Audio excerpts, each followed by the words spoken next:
You're listening to the DolphinsTalk.com podcast network.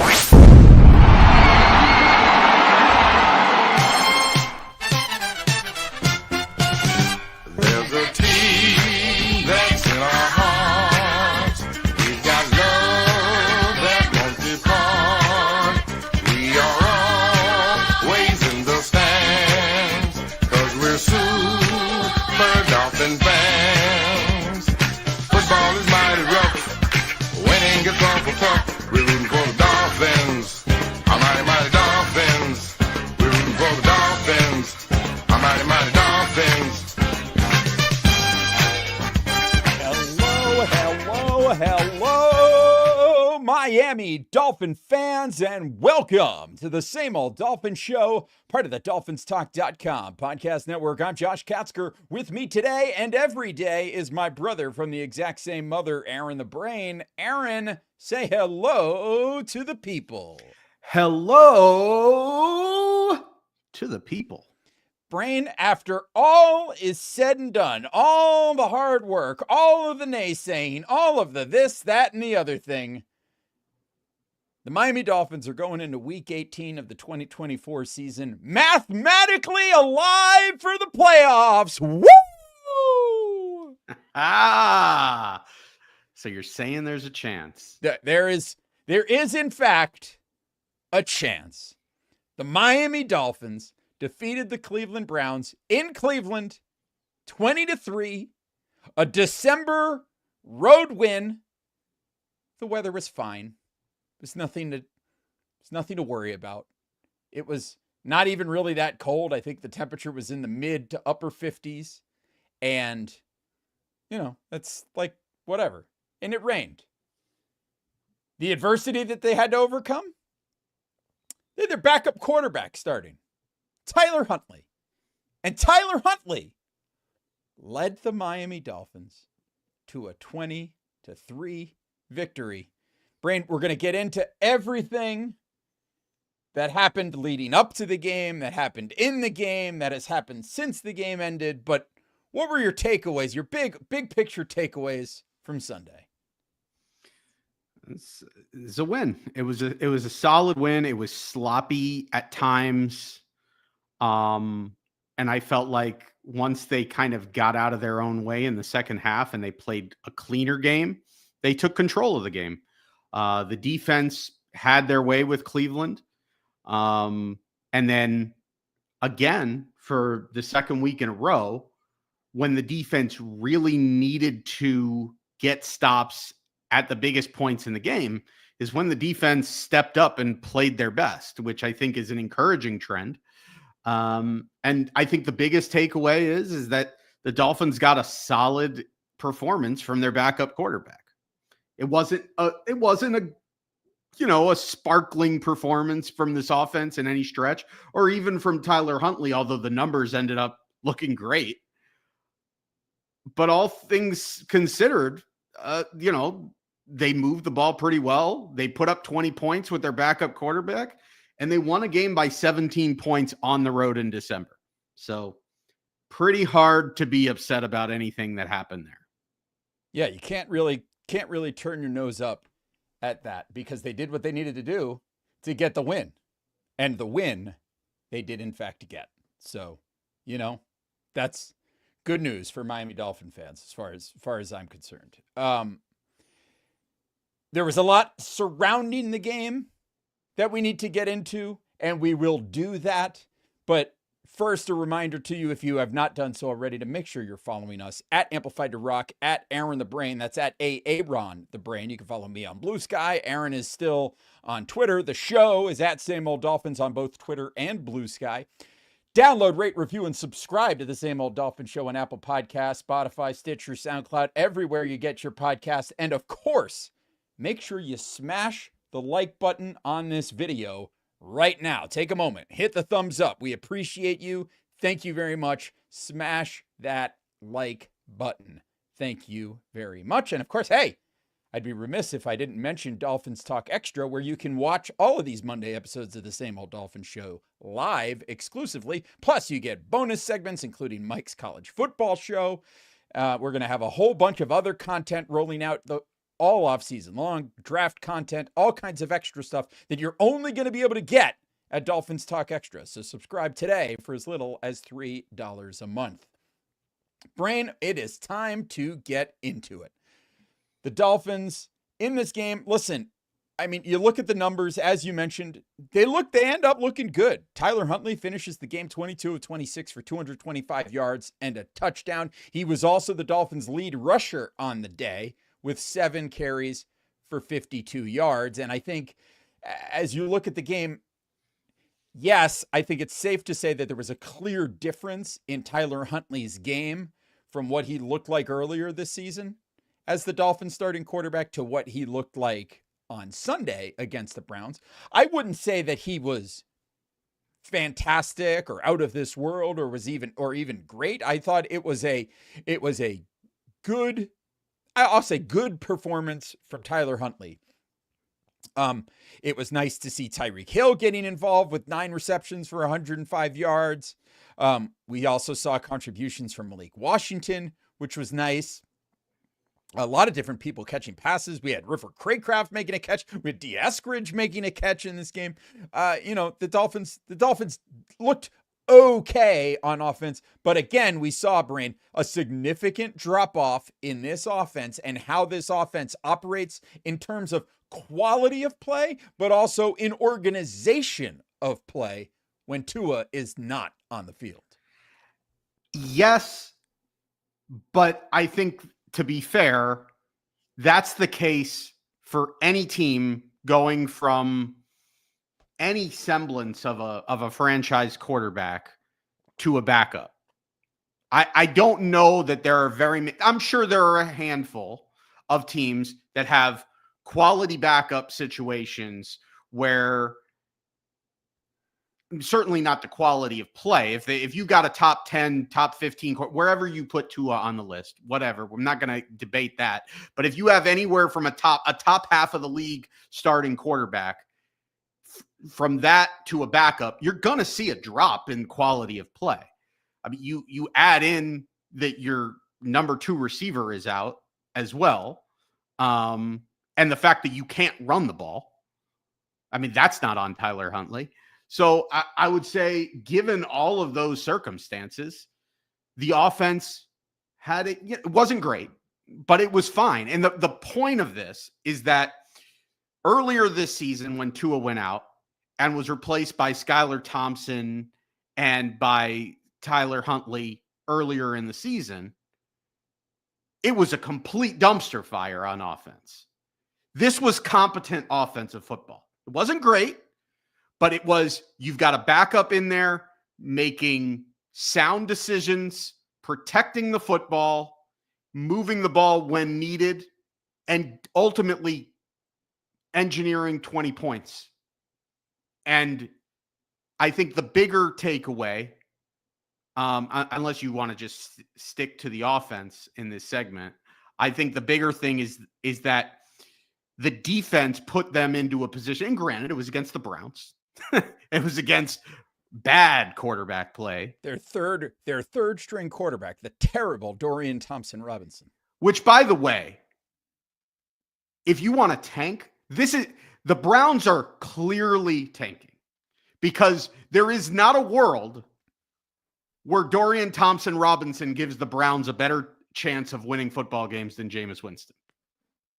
There absolutely is not a world, because that guy is not an NFL quarterback.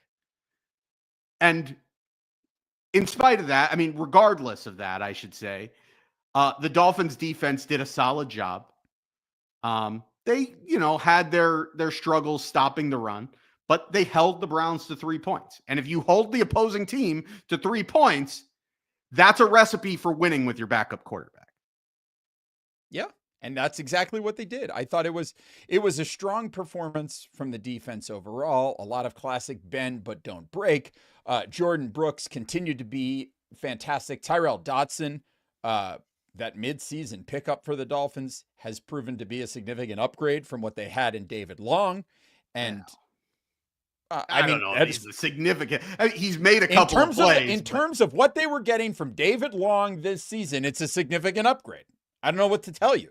Yeah, we haven't seen David Long make the kind of contributions that Terrell Dodson did in this game all season long. So I think it was a good effort by the Dolphins defense, and it's exactly what you would have wanted to see them do against the Browns team that is basically playing out the string and not doing anything and playing with a third string quarterback.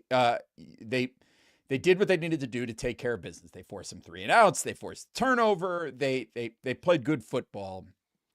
And while there were certainly things, I think there was a lot that you would like to see the Dolphins clean up in this game, but the fact was they did what they needed to do to get the win. And that is ultimately all that matters, particularly in a game where you're missing your starting quarterback. To have the defense step up and help you out in that regard is huge. So Dolphins get the win, 20-3. Let's talk about some of the things that I guess were less than stellar. And I think these are the things that bother me, and they're the things that concern me and have concerned me for 3 years now with this head coach, which is the general lack of discipline of the team, the difficulty running the operation, the complete, it is just such a drop off in play when the starting quarterback is out there, but the inability to run the ball, the terrible challenges, so many of the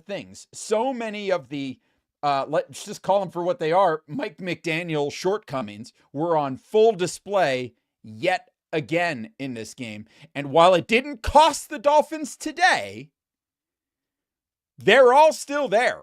All of these things that Mike McDaniel struggles with, he continued to struggle with again today. And there's just no real sign of improvement on any of it. And, while there's still a lot of, I doubt that this is a guy whose job is in jeopardy in this offseason, it's one of those things that if there is no growth going into next season, I think that seat's going to be warming up pretty fast for Mike McDaniel. Yeah, well, I don't think, we'll have the entire offseason and preseason to talk about, expectations for next season and seats warming up and all that. Realistically, I think him and Chris Greer, while I think their jobs are safe this year, I think it'd be crazy if they're not on if their seat isn't a little bit warm going into next year. There's going to be some high expectations for this team in a winning window, taking some sort of meaningful step forward to do something that they haven't done in a quarter of a century next season, given the way this build has been put together. But that said, yeah, I agree with you. I think it's nice to get a win.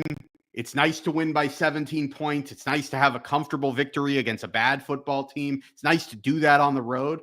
But the things that that fell short in this game are the things that have continued to fall short for this team, which is a lack of physicality, both running the football and stopping the run.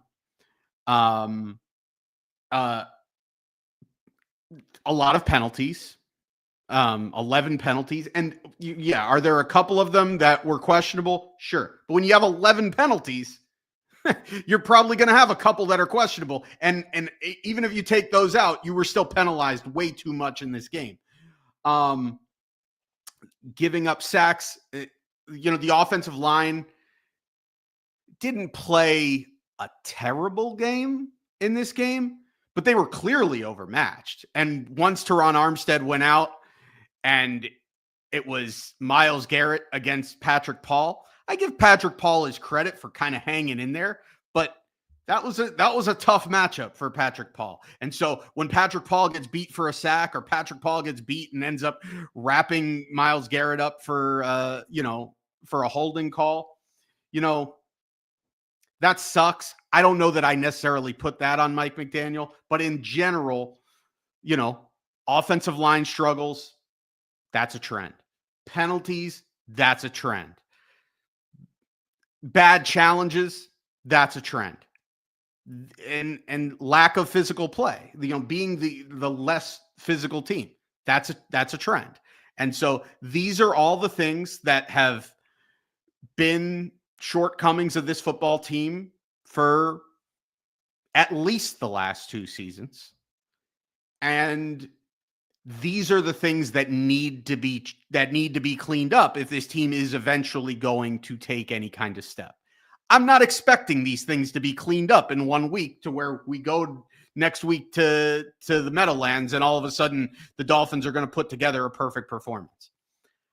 I don't think that that's realistic. I think this team is who they are. That said, I think they've got a good chance to win a football game next week. And if they get help, they might find themselves in the playoffs. That said, I think we really need to turn the focus to what we're in a weird spot because the Dolphins just played a relatively complete football game for this team's standards to win a game on the road 20-3, a comfortable win. You should feel kind of good about it. But the overwhelming feeling that I get and that I've heard from most fans right now is really a sense of doom and gloom about this team. And it's mostly because of their quarterback situation. And it's because of what the lead up to this game was with Tua Tagovailoa. So I think that's really what we need to get into because that's really what people want to talk about. I think we are absolutely going to get into that. But before we get into that, we're going to hear a word from our sponsor. The DolphinsTalk.com podcast network is sponsored by Caneswear. Caneswear is the place to go for officially licensed apparel for the Miami Dolphins, Miami Heat, the Hurricanes, Florida Panthers, and all of the professional and college teams in South Florida. Looking for the latest jersey, a birthday gift, or the newest hat to hit the market of your favorite South Florida team? Check out Caneswear for their overwhelming selection of sports apparel. Located at 2655 South University Drive, Davie, Florida, Caneswear has it all. Not in South Florida? No worries. Visit Caneswear.com to shop their inventory from the comfort of your home, and they'll ship it to you. International fans, too. Caneswear.com is the spot that Miami fans shop. That's Caneswear.com, Caneswear.com. Before we delve into the Tua stuff, I do want to go ahead and just kind of set the table for the week to come for the Miami Dolphins, because I do think it's interesting to think about as we look ahead. The Dolphins, as we mentioned, because of their victory over the Browns, and because of the fact that the New York Giants defeated the Indianapolis Colts, and because of the fact that the Cincinnati Bengals defeated the Denver Broncos, the Miami Dolphins go into their Week 18 game knowing that if they defeat the Jets and the Denver Broncos lose to the Kansas City Chiefs, the Miami Dolphins will be in the 2024 NFL playoffs, and they will earn themselves a trip to Buffalo to take on the Buffalo Bills.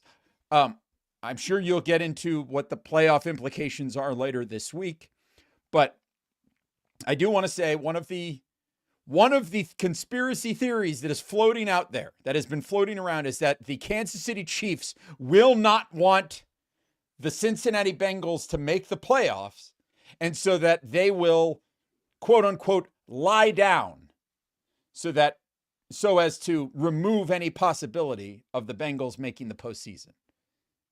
Well, I just want to say that the Dolphins have received a gift in terms of that. If that conspiracy is real, if there is anything to it, what I can say is the Dolphins have received a gift from the NFL scheduling gods, because the Cincinnati Bengals will take on the Pittsburgh Steelers on Saturday evening, which means that by the time the Dolphins and Jets and Chiefs and Broncos kick off in the 4:30 window on Sunday, it's possible that the Bengals may already be out of playoff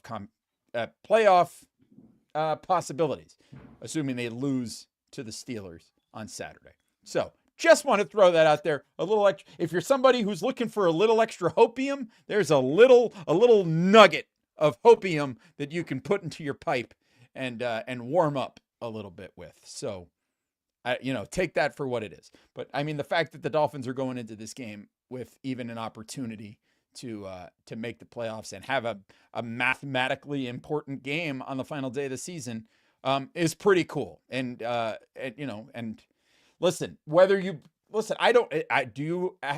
the Dolphins make the playoffs, do I think they're going to go into Buffalo and upset the Bills? No, I do not. But hey, be pretty cool to have the opportunity. So, and an extra week of football to watch would be fun too. But that's neither here nor there. We'll get into that later this week, or rather, Aaron will get into that later this week, as he will be joined by Mike on Thursday's preview show to preview the Week 18 game with the Jets.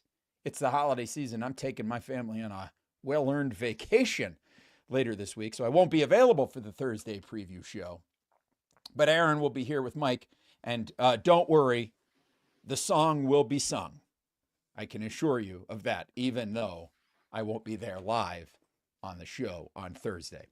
But Brain, let's get into what is clearly the big story, the thing that everybody wants to talk about, the thing that is hanging over the Dolphins like a black cloud at this point, in spite of their victory over the Browns. And that is the fact that Tua Tagovailoa missed his 5th game of the season with a hip injury.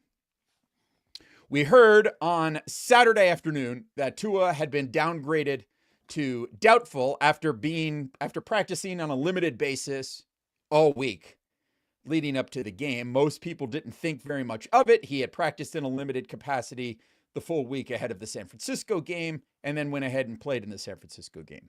What we learned is that apparently Tua suffered an injury to his hip, the same hip that was surgically repaired after his injury in college at Alabama.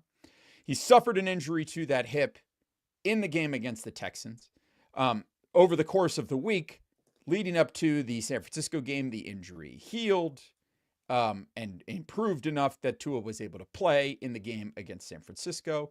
On the one play in that game where Tua took a hit from the pocket at the 50-yard line and threw that pass into the end zone to Tyreek Hill, he took a shot that apparently aggravated the injury. Over the course of the week leading up to Sunday, the Dolphins reportedly said that they were not seeing the same progression from Tua that they had seen the previous week.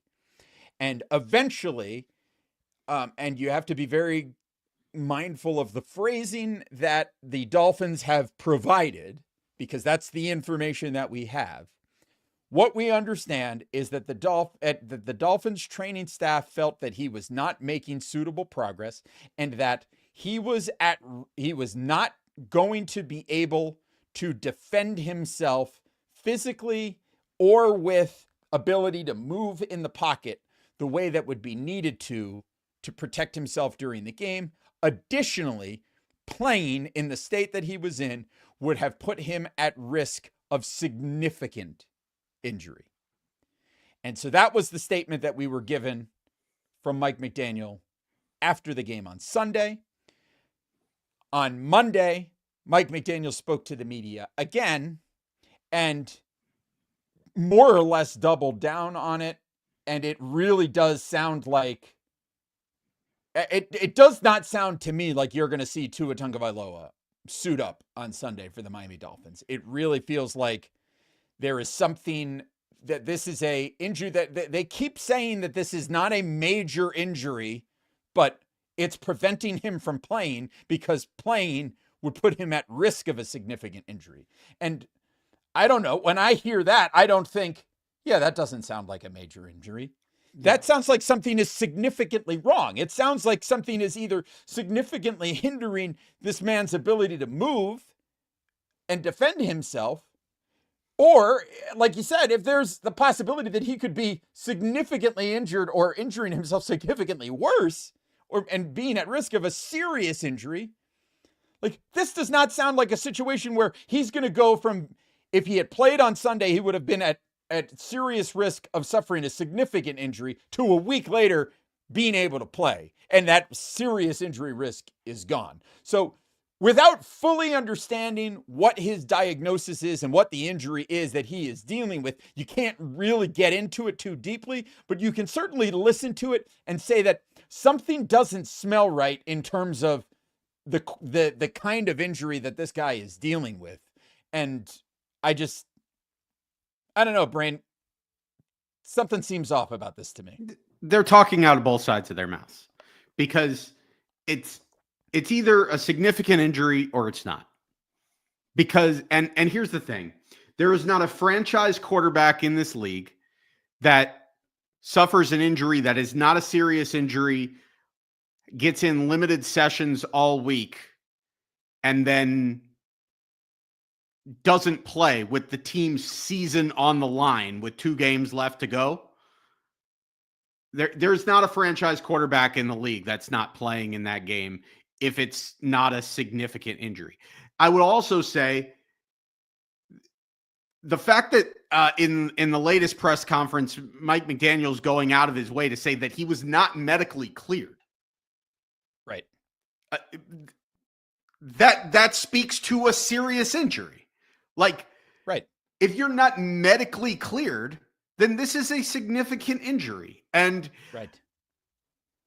And I agree with you. I just think, like, again, we're not doctors, and we don't, and because of how tight-lipped they are about this injury, we have no idea what the exact injury is, what the diagnosis. All we know is it's a hip, and it's not entirely unrelated to the hip injury that he suffered in college.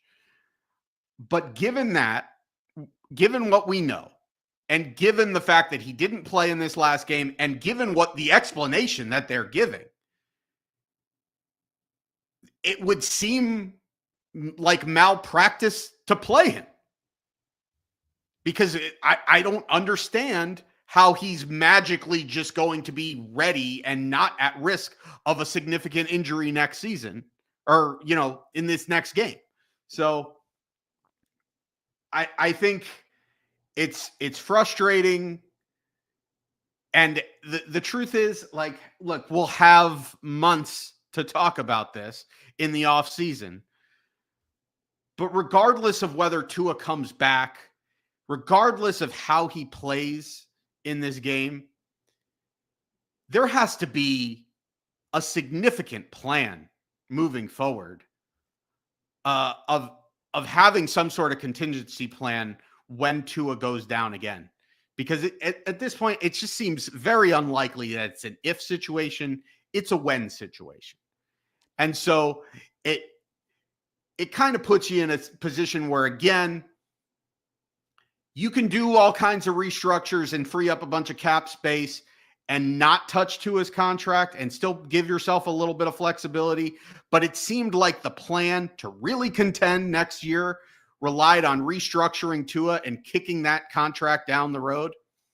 I just don't know how you do it. At this point, I think it's more likely you just cut ties with him at the end of this season than you do kick the can down another season. I mean, at this point, you're either cutting him and completely moving on, or you are standing pat on that contract for one more year and taking your out after the second year of that contract. And regardless, I know Tyler Huntley played well in this football game, but you need to make a significant investment in a backup quarterback, and you probably got to carry 3 quarterbacks on the roster next season. If you're planning on contending with Tua as your starting quarterback. It's just the long view of this franchise, and this is why everybody is annoyed and depressed in spite of the fact that they won that game, in spite of the fact that they still have playoff hopes, is that at the end of the day, whether they win next week, whether they get help, whether they find a way to miraculously beat, this team's not winning a championship. They're not winning anything of consequence this season. So really what we care about is, well, what's the long-term view? What's the view for 25, for 26, for 27? And it's hard to have a long view plan and really feel confident about that plan if Tua Tagovailoa is your guy. And it's not about his physical ability on the field at this point. It is just strictly based on his availability. Right. And it's sad, that's the thing. But that's what it is. That is the overwhelming point that has to be made.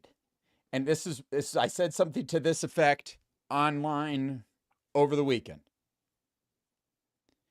There cannot be, and I'm gonna go solo for this. Okay. There cannot be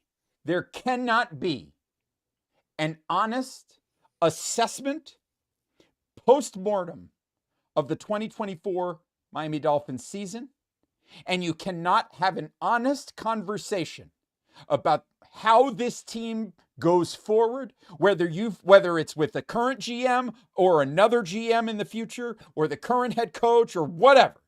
You cannot have a conversation about how this team moves forward without first having a complete reckoning with this fact. Not narrative, but fact. Tua Tagovailoa cannot be counted on to be consistently available and to consistently deliver the goods as a team's starting quarterback. He cannot be counted on. And that's the simple fact. It has been demonstrated. And I want to speak to these. I try really hard to not let social media interactions be something that I speak to, but I feel like these people need an explanation because it's not just randos on social media.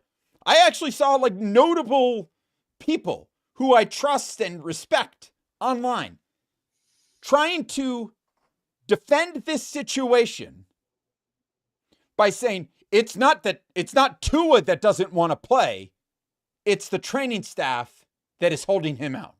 So don't talk smack about Tua as a player because it's not that he doesn't want to go out there and play. It's the training staff, it's the team that's holding him back. Folks, if the training staff has to hold a player back, that is not the argument in defense of your player that you think it is.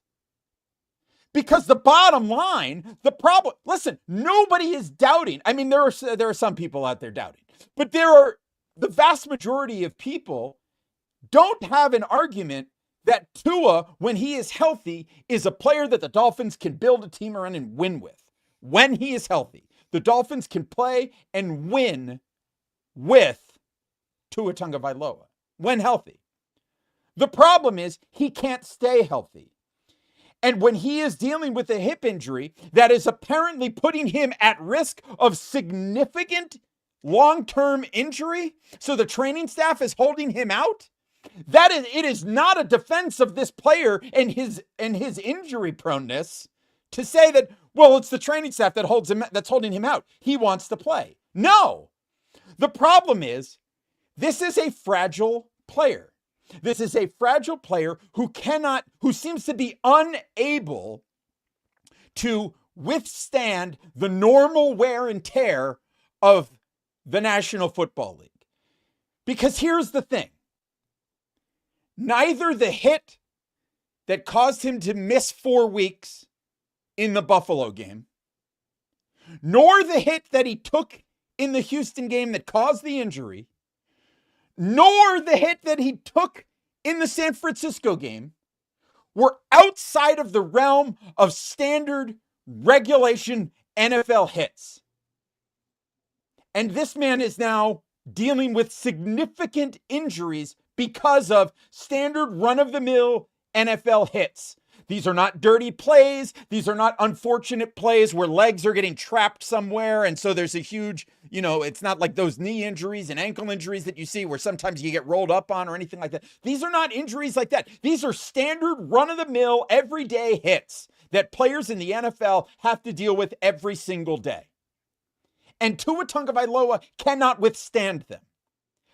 And it is such that not only can Tua Tagovailoa not withstand them, the Dolphins have functionally built an offense that is built entirely around the fact that this quarterback cannot take regular everyday contact. And that is the kind of stuff that makes him more susceptible to injury. And I know that somebody's going to come at me and say, well, here's the facts. He's no more injury prone than anybody else. Well, that's not true. He can't take it. We've seen it. I mean, I'd go so far as, and I know it's not really fair game to talk about it in the NFL standpoint, but you can go back to the hit that he took that caused that serious injury in the game in college. Because even that was a pretty routine hit at the end of the day. So, and again, this isn't talking badly about the player in terms of his ability. The problem is his availability. It's that stupid cliche. The greatest ability is your availability. And Tua doesn't have availability, or at least not consistently. Yeah. And so, I'll go, sorry. I was just going to say, I'll go one step further just to piggyback off of something that you said, which is if you've reached a point as a franchise where you are so afraid of your quarterback taking any kind of hit because that's going to take him out, that you have to change your offense entirely to avoid that. Well, this is the reason. Remember a couple weeks ago we talked about, and it's been talked about all season, about how the Dolphins' depth of target has just shrank and shrank and shrank, and they've thrown all these passes behind the line of scrimmage. And that's the reason. The reason is that they are downright terrified to have Tua take hits. And so they would rather sacrifice the offense as a whole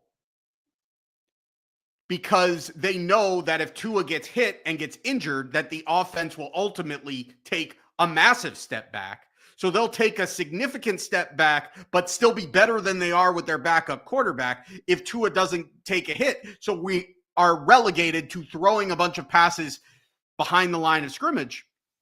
Well, then the entire basis of you giving Tua Tagovailoa this contract based on the way he played over the last 2 seasons is null and void because you can't even run that offense anymore. Unless, of course, you're going to build a wall in front of him, which they have shown no propensity to be able to do.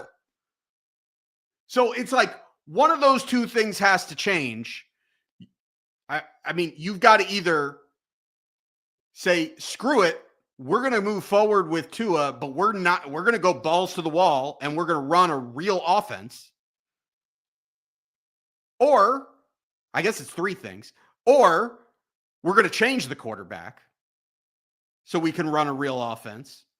Or we're going to actually invest in putting an offensive line in front of him that is an absolute wall so that Tua can drop back and have 3 to 4 seconds to throw and not have to get rid of the ball in 2.5 seconds or less, or else he's at risk of a significant injury. here, I just want to share some numbers with you. And this is all the argument to be made that and listen, I understand that there are contract implications, but the Miami Dolphins do have the ability to move on from Tua Tagovailoa before March 14th. And then because they designed the contract specifically because they know that he has an inability to stay on the field. They have the ability to walk away and waive Tua Tagovailoa before March 14th. The only guaranteed money that he would be due is his 2025 contract. There would be dead cap hits, somewhat significant cap hits, but not unreasonable cap hits of, I think, 36 and 48, which are large over the following 2 years. But it would allow you the freedom to move on and to build, to try to find a quarterback who would be, theoretically at least, able to stay on the field. And listen, I understand the arguments that, who are you going to go? You're going to go find a veteran to be your bridge quarterback right now? There aren't really any prospects in the draft this year. And you don't want to sacrifice the 2025 season and look ahead to the 2026 draft because you're in a competitive window right now. I get that. I get it. But at some point you have to look at, like, what are you doing here? You're going to try to, are you going to try to put all of your eggs in one basket and see if you can make it happen, and somehow maybe this one outlier year from 2023 will suddenly repeat in 2025 and everything's going to be fine? Because remember, if the Dolphins keep Tua on the roster on March 15th, not only does his 2025 salary become guaranteed, his 2026 salary becomes guaranteed as well. So then you're locked into him for another 2 years, and it becomes much harder to walk away. So I get it. It is a tricky situation. It's a messy situation, and there's not really a great alternative out there. Okay? And we can acknowledge that. But it's getting to the point where it's hard to justify trying to move forward with Tua as your starting quarterback, because he's just not able to consistently be on the field. And on top of that, your team has not really shown a propensity for winning when he's not out there. Although, to be fair, the Miami Dolphins have now won 2 out of their last 3 games when Tua is not the starting quarterback. And to be fair, Tyler Huntley is 2-2 as the starting quarterback. But let me share some numbers with you. Brain, Tua Tagovailoa, and this is not counting week 18 because we still don't know what that's going to be, although I have a feeling where that's going. Tua Tagovailoa has thus far missed 14 games in his 5 seasons in the NFL. And that's 14 games since he became the starter for the Miami Dolphins. He's missed 14 games in those 5 seasons. The quarterback, Brain, who is the quarterback that Tua Tagovailoa is most consistently compared to? I would say Drew Brees. Drew Brees.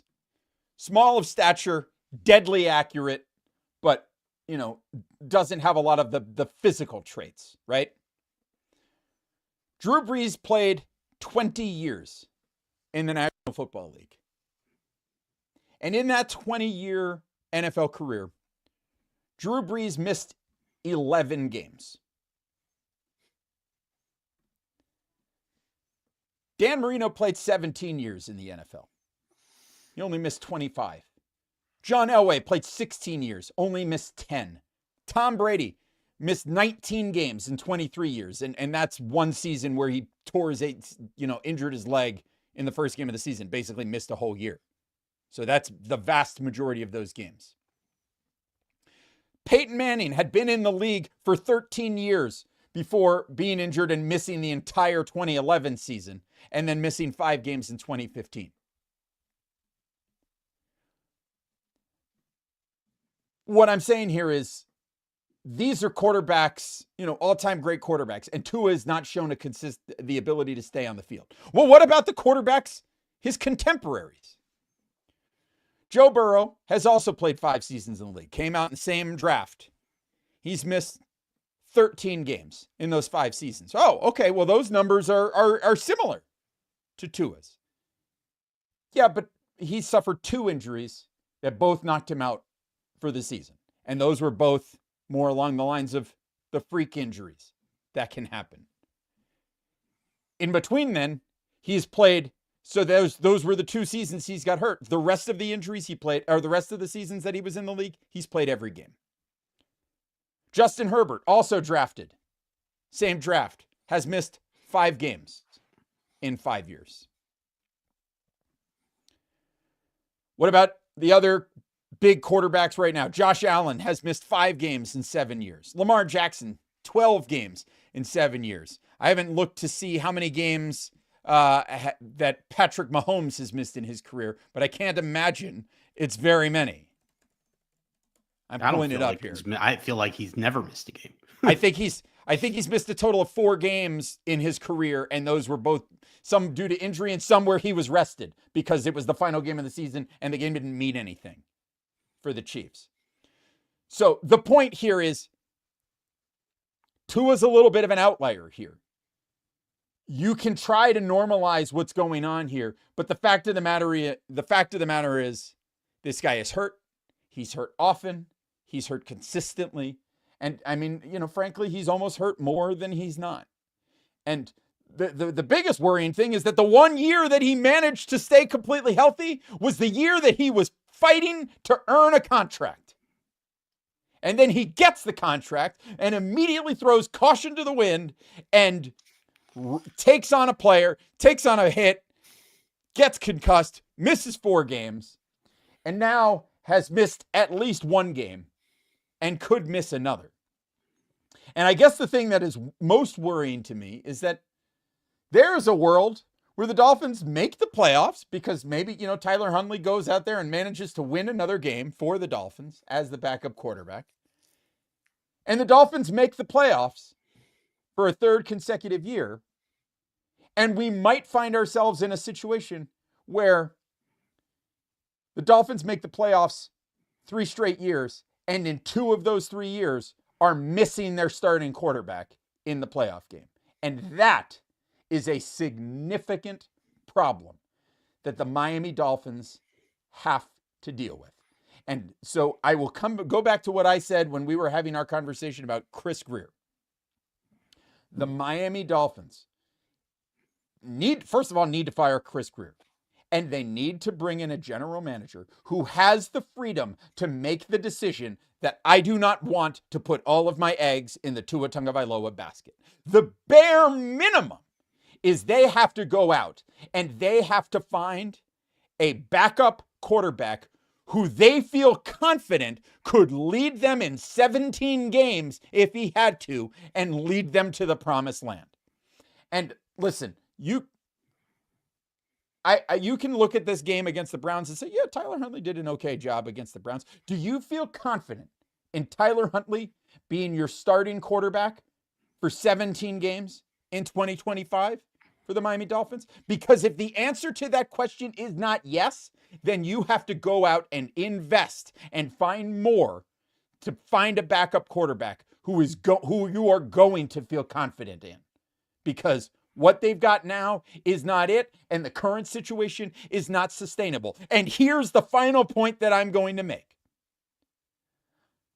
In the days immediately following Tua's concussion against Buffalo, a lot of people were speaking very openly about what they believe the Dolphins needed to do in terms of investing behind Tua in alternate plans. If that isn't at the forefront of every conversation from here until we get to 2025, you are not having an honest conversation about this team. Because quite simply, QB1 for the Miami Dolphins is a problem. It's true. They can't afford to have that be a blind spot. You can't afford to go into and basically say, hey, our plan for 2025 and 2026 is to beef up the rest of the roster, but not make a sizable investment after Tua at the quarterback position, because you're leaving yourself. It would be a different scenario if you had somebody like a Mahomes or a Josh Allen. And that's why those guys are worth the contracts that they got. Because at the end of the day, those guys it's not a guarantee. Anybody can get injured. I mean, Tom Brady got injured in the first week of the season in 2008 or whatever it was and missed the entire season. Anybody can get injured. But those guys, the odds are significantly less that they're going to get any kind of significant injury compared to Tua Tagovailoa. And so knowing that, if your plan to win a Super Bowl is screw the backup position, we're not investing in it, we're investing everywhere else, you are essentially hoping to get lucky. You are hoping to get lucky. And that just doesn't feel like the way that you should try to go about winning a Super Bowl, is hoping to get lucky. So I think that, unfortunately, because of many factors in the way this team has been built over the past really 6 years. That's where they're at right now, is that you're either going to reinforce and invest in the backup of that position who, if you get lucky, you will never see the field and it will be a waste of money. Or you're going to go in with no backup plan and you're going to be one hit away on any given week of having your season completely derailed. And that's just the reality of what it is to be a Miami Dolphin right now. And it just doesn't feel sustainable to me, but this is what the situation is. So we'll keep an eye on the situation. We'll monitor it all week, but like I said, I would expect Tua to sit there and have the questionable tag all week. I guess there is a world where at some point this week, the Dolphins decide to just shut Tua down for the season. I have, in fact, heard a rumor that is possible. Although my honest feeling is that the Dolphins won't come out and just shut him down for the season. Based on the language they've used so far, it would be they would look really bad if they decided to come out now and just say, actually, we're shutting him down for the season. But I think a more likely scenario is that they string people along and they have him questionable, and then have him inactive at the end of the week. And then if they survive to week 19 and go to Buffalo, the same thing happens. To me, that's what I suspect is going to happen. I would love to be wrong. Trust me. I would love to be wrong, but that's kind of what it feels like to me. So you almost feel like, and I don't even know where I sit on this. I mean, like, obviously I want the team to win. I think it'd be cool to make the playoffs. And I think if you can make the playoffs in a year with everything that's gone wrong for this team this season, and they end up making the playoffs, even if they don't win a game, for them to be like, look, we took a step back. We had all of this adversity. Our quarterback missed all these games and we still managed to make the playoffs. And then we're going to go out next season. We're going to add a bunch of stuff. And like, I could understand the logic there, but do you almost feel like internally this team might just be like, man, I really hope, like, especially if they're planning on doing that. Like if they're planning on just like, they don't want to play Tua, but they don't want to come out and shut him down for the year formally. Do you think there's a part of them that just wants to be like, let's just freaking lose to the Jets, or hopefully the Broncos will win against the Chiefs so that we don't have to make that decision in a playoff game, so that we could just be like, look, we ran out of time. If we would have made the playoffs, Tua would have been able to play, but we didn't make the playoffs. So, oh, well, it wasn't our fault. No, you don't feel like I kind of feel shred of that. I don't believe there's a shred of that. Honestly, I think those guys are out there and they want to win. I mean, Calais. Oh, not the players, not the players. The players want to win. I think Mike McDaniel wants to win. Yeah. Well, I think Chris Greer wants to win too, because that dude is out there trying to save his job. So I think he's absolutely hoping that they make it into the playoffs there, because like you said, the fact is they went from 2-6 to 8-8. And if they go from 2-6 to 9-8 and end up making the playoffs, like, that's something that you can spin.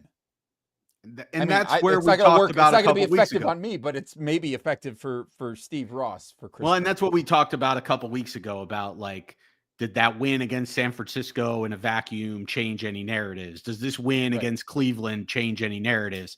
And you're like, well, let's see what they do to finish the season. Well, if they end up finishing 9-8, I think it does change some of the narratives about what this season has been.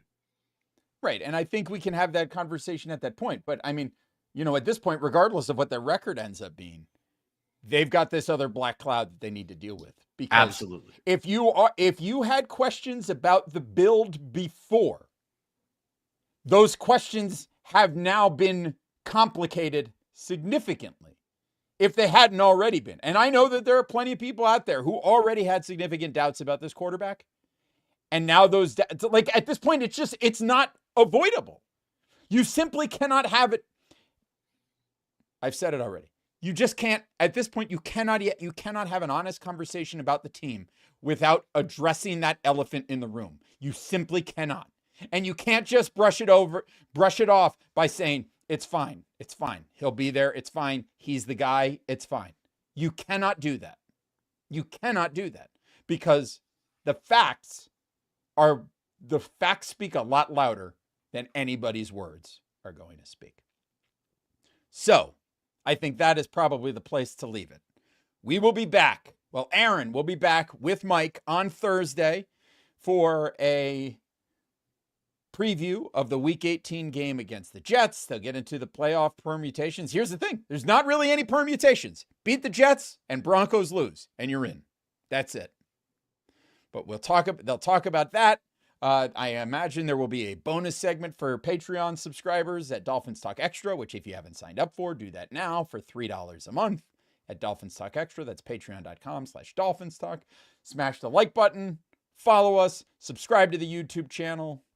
And hey, have a happy new year. This is our final episode of 2024. We'll be back later this week, but we're not going to probably do another episode until next year. So we'll see you next year for a new episode of the Same Old Dolphins Show. Until then, take care of yourselves and each other. And as always, go Dolphins! I can't believe you dropped the corny "see you next year."